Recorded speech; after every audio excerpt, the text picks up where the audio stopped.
Ang dapat talagang panagutin, ang totoong issue. Ano bang totoong issue ngayon? Di ba ang flood control scandal?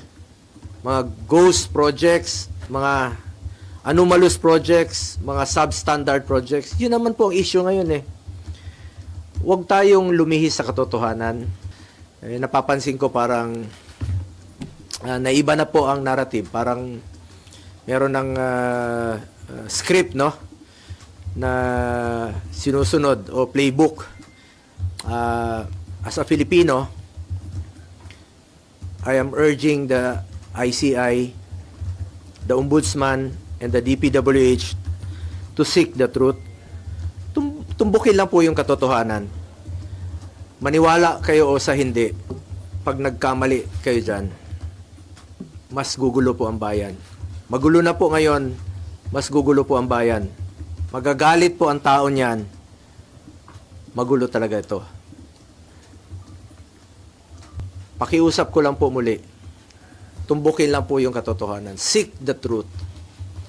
Not the script. If there's any.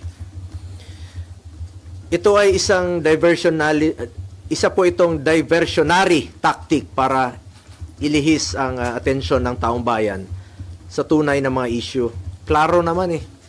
Kahapon nga lang, nabanggit ni former Governor Chavit Singson, another diversionary tactic.